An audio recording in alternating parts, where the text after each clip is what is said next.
Hello, everyone, and welcome back to another conversation with. My name is Terrence Fox, Head of Innovation with iAdvise, and today's topic is bridging theory and practice in your CX strategy. I'm thrilled to be joined by Boston native Jeff Sheehan. He's a customer experience practitioner, CX author, and active member of the global CX community. Jeff is known as a passionate customer advocate who works to improve operational excellence and profitability. You can tell I'm reading a very nice bio about you, Jeff. Customer intimacy and growth using pragmatic solutions built on the pillars of strategy, people, process, and technology. That was a nice one. Jeff is recognized as a top 50 global thought leader, influencer on customer experience, and a business strategy thought leader by Thinkers 360. That's who that was. He's a founding member of Ireland's ambassador, to the newly formed European CX organization. And he's the author of the well-known book Customer Experience Management, all about starting or improving an existing CX program. Enough making you blush, Jeff. It's starting to make me uncomfortable. Great to have you here. Nice to meet you. Thanks so much, Terrence. It's great to have been invited. I really appreciate the invitation and you guys all making the time to chat with me. Yeah, it's our pleasure. So, obviously, Jeff, so much has changed in the past 2 years, especially as it pertains to keeping up with the customer. But outside of the customer experience world, how have you been staying busy? Geez, it's a great question because it makes me think way back and go on the way back machine and think about 2 years ago because it seems like it Mm, was longer. Um, but yeah, I was doing a CX role at an Irish bank for a mm, while, and then that ended, and then I got this idea for a book, which sort of germinated over a few months, and then quarantines came to Ireland, and so it offered a great opportunity, sort of a rare opportunity to have the time and all the other things lined up to work on a book. And then, that was a process of writing, but also learning how to publish a book because I self-published, mm. getting it on Amazon and then promoting it. That's been more work promoting it than it has been to write it, which is interesting. Mm. And then I joined an Irish customer experience management consulting firm, sort of the leading boutique CX consulting firm here out of Dublin. I've been working with a number of clients across all kinds of industries Mm. here for the last several months. Um, yeah, and so just looking forward to the new year and new challenges and some new interesting things to work on. Now, I'd love to ask this because, of course, someone who spends so much of their time fixating on improving customer experiences. How about yourself as an actual consumer? Have you had a memorable experience, either good or bad, that comes to mind, maybe immediately? Oh wow, the bad ones seem to pop into your head first, and Easily, right? Yeah. yeah, and I would say, for me, I have a standard like for example, I go to the grocery store and when I check out, I I like reading name tags. So if I read your name Mm. tag, I'm going to talk to you by your name and say, hey Terrence, how you having a good day? And people are usually I enjoy the surprise of like, how does this guy know my name? That kind of thing. But Yeah. I just want to break the ice. But I look for, a smile, a hello. Did you find everything you were looking for? How's your day? And I find that to be very rare. And it's the simple, easiest thing to do to just sort of connect on a human level, Mm. in the midst of a transaction. Um, but there's been some great experiences as well. We bought a car, um, and it was the easiest, friendliest car Mm. purchase experience I've ever had. And I don't know what most people think about buying a car, but it's notoriously uh, stressful to buy a Yeah. car for some people. Right. It's got a sort of a bad reputation around it. But we had a wonderful experience, and I think um, part of that was the incentives for the salesman we worked with Mm. were not around internal motives, that they were very customer oriented motives, and Right. it made a world of difference to buy a car here. So yeah, those are two that come to mind. I'm kind of stuck for more examples, but I think those are pretty good ones. Yeah, I think buying a car and then going to the DMV or RMV, depending on where you're from, like Oh that's my a gosh, yeah, yeah. close second in terms of painful experiences when people think about it. Although I will Um, say this on your point there, I just renewed my Massachusetts driver's license. I did it mm, online, paid yeah. $50 for the new license, and it was a really slick user interface. It's very easy, very uh, progressed you right along, and Mm. it came in the mail today, less than 2 weeks after Yeah, submitting that's the thing. So the RMV has gotten the word. Somebody over there has figured out yeah. how to make it easy and painless. Someone finally complained to them, maybe, and they actually heard about it, right? Yeah. Uh, Very good point. So I want to get to Jeff. Your recently published book, Hmm. the CX management, the field manual, excuse me. But obviously, this helps start or improve a customer experience management, right? But where do you actually believe leaders should start when they're designing their CX program? Yeah, that's a great question. And they have to start, as Stephen Covey said, begin with the end in mind. It's one of the 7 habits. Like, know what you want to intentionally do with your CX, customer experience management program. There's Mm, so many, there's so much research that's proven, customer experience management can add value to the business with customer loyalty and customer advocacy and all these other things that, help a business grow and be profitable. mm, But very little of it tells you how to right. do that. So that was one of the intentions of the book, was to sort of lay out how. Um, I'm sorry, I lost track of your question, Terrence. Yeah, no, Um, just where should leaders start when designing the CX the program? story, Yeah. yeah, the starting point. Figure out what you want to do. Like, so, you know, uh, in the book, I talk about, it's called the mission, where you sort of have to define, decide, and design your CX program. And Mm, defining, what customer means to you. There's different operating models and business models where the customer is used as a word, but the definition of it isn't so clear. So is the customer in a B2B example, different than a customer from a B2C example or mm, a B2B2C example? So really having clarity around the customer, and then deciding what you want to do. Do you want to have superior customer service that's reactive? Do you want to have use your data and be really know your customer and be predictive, or do you want to be like a luxury brand and really personalize your customer experience? And so really get clear about what your approach is going to be, and then design it. Begin designing that kind of customer experience management program so that you can deliver on those intentions. And what I say in the book, and what I truly firmly believe, is you don't need a customer experience strategy. You have enough strategy already. You have a business mm, strategy, you have a marketing strategy, a brand strategy.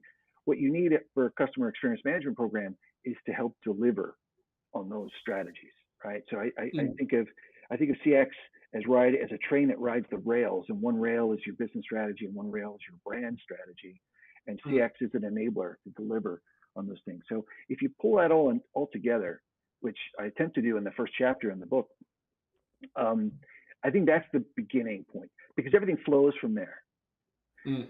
Things like the metrics, the things that you measure, the benchmark scores that you use to compare your performance against, past performance of your own or industry or competitor.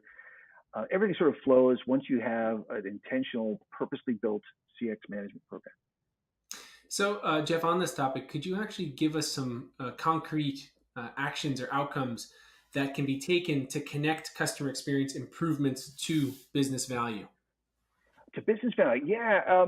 So, so I'm a big fan of operational definitions. So you have to understand business value from a customer perspective. So too often in business, we design processes and we call them journeys. They're Mm, not journeys. They're the things we impose on customers, and some of those are very good, like the mm. driver's license R&D, renewal. Yeah, yes. RMV example. Some of them are horrendous. You bump into them, and it's like they're clearly not designed with you or me in mind. They're designed based on the limitations of a system, based on someone's interpretation of compliance with regulation, or something they have to comply with. But define value through your customer's eyes, and there's a lot of ways to learn that, to know that. You can talk to your sales teams, you can talk to your customers, you can really figure out what is the customer's value, and and then do more of that. The other side of that coin is there's a thing called the value irritant matrix that was mentioned in a book called The Best Service is No Service. It's a terrific Mm, book. If you haven't read it, it's a great book. But it's a quadrant where you sort of categorize things that add value to the customer or add value to the company. And the sweet spot is to focus on the things that are valuable to customers and valuable to the company. mm, As an example, sales or converting clicks into purchases or renewals mm. or sort of growth oriented things. Customers are looking for something they want to buy, make it easy to buy. That's a mutually Mm, beneficial outcome. Um, the other side of that is the irritant, something that annoys the business to have to do and annoys the customer to have to do it. mm. So things like product defects. If you're getting a lot of service calls and a lot of warranty repairs for something that doesn't work as it should, you Right. can use that data to approach your suppliers and manufacturers and so forth and fix that and eliminate that. Mm. There was a day not too many years ago where we used to have to call somebody to do a password reset. We Oof. don't, Yeah. you don't have to do that. See, that's the Yeah. reaction. So that Yeah. was a really irritating thing to do, but it was irritating to a business too because they had to dedicate a lot of resource to take that call, those Right. calls, and so to get rid of that in a way that is valuable to both the customer and the business is important. So I love the value irritant matrix because it really makes it clear um, what what what is valuable, what isn't Mm. valuable, and how to treat that. You can use some Sure. automation, you can use some enhance some policies and process. Um, Not everything's solved by technology, but it does provide the clarity. The framework provides really good clarity on how to drive value in a CX program. So, Jeff, one thing, of course, that we all know is customer experience in general has become increasingly digital, right? Mm, Websites have become the first touch point instead of maybe a store visit when that would have been when that is what's the word I'm looking for? Possible. Jeez. yeah, Right.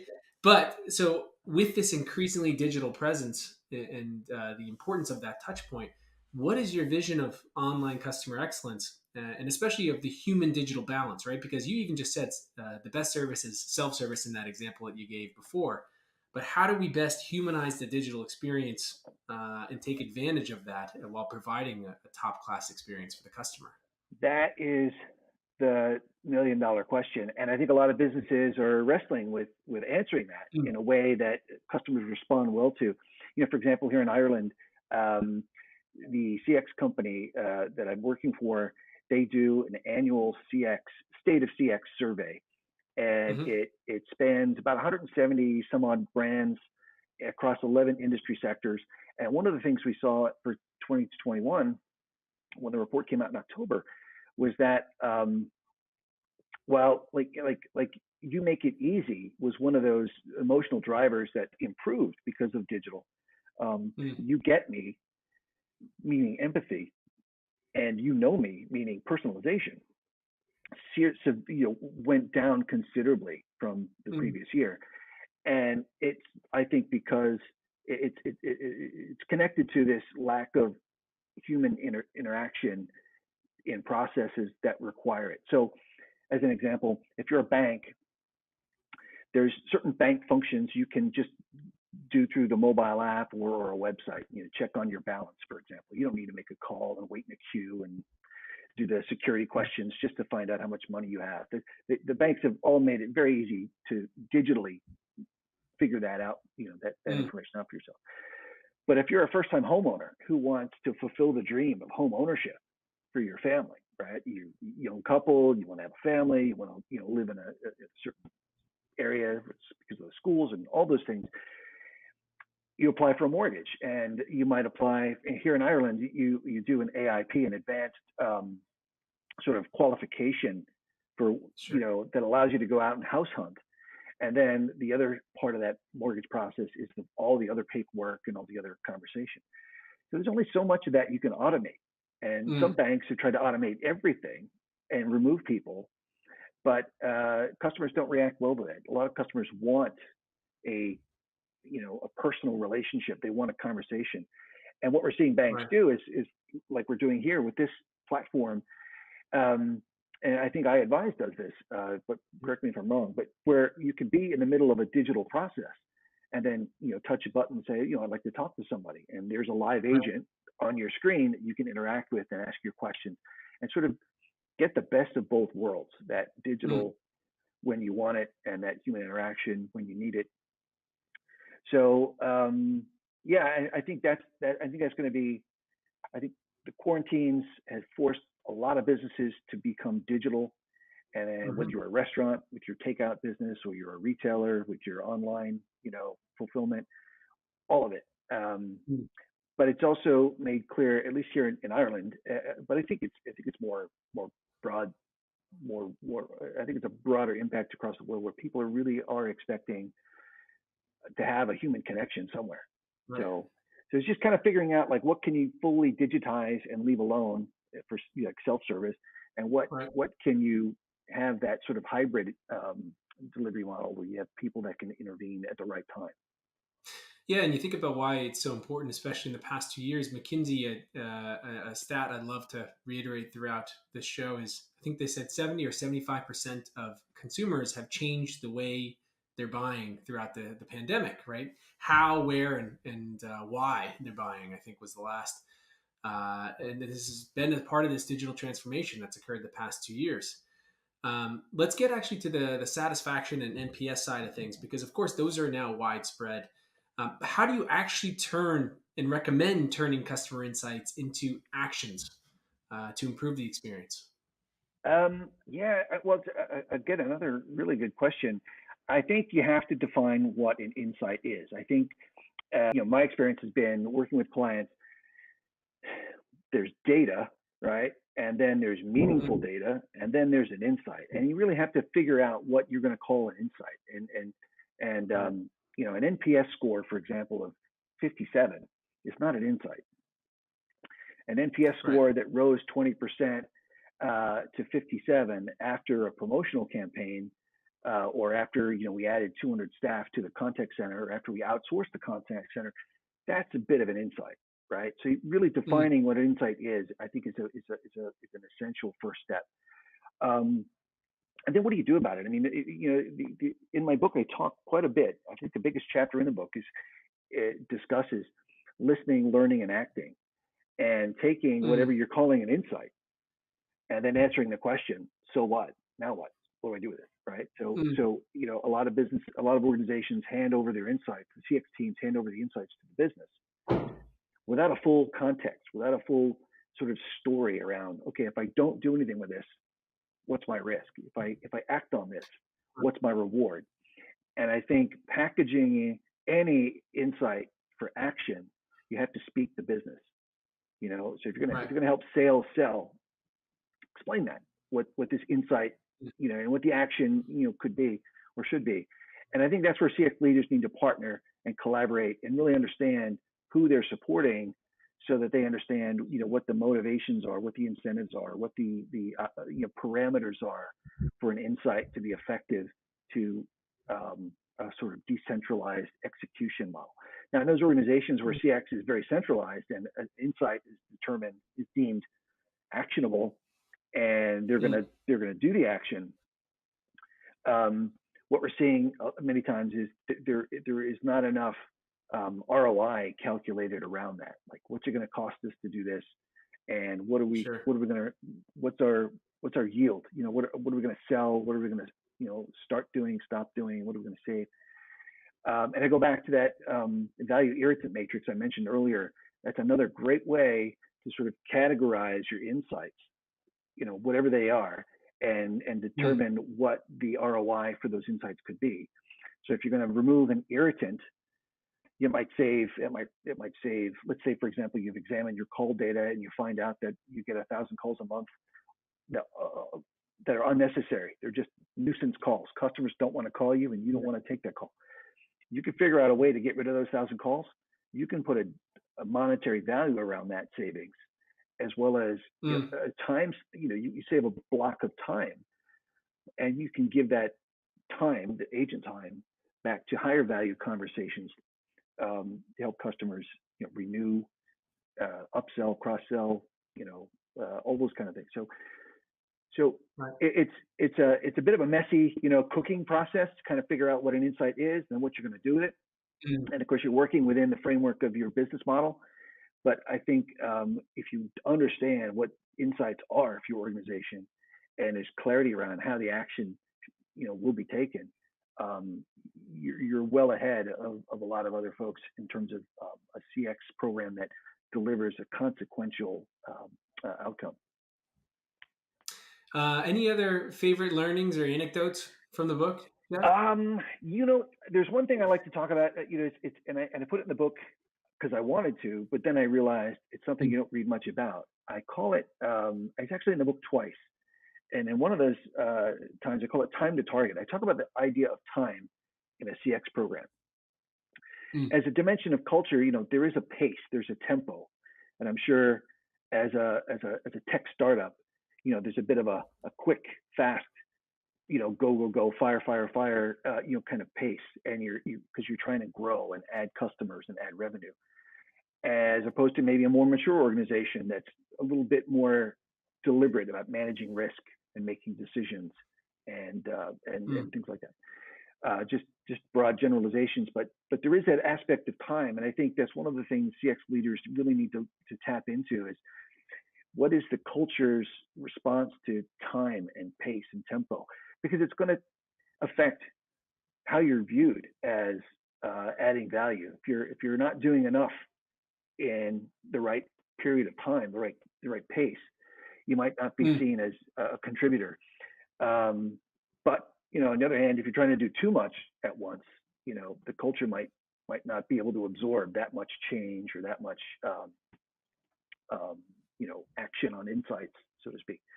mm. So I love that. I love that. I'm talking about my book and what I wrote, so I have to be careful here. uh, but Yeah.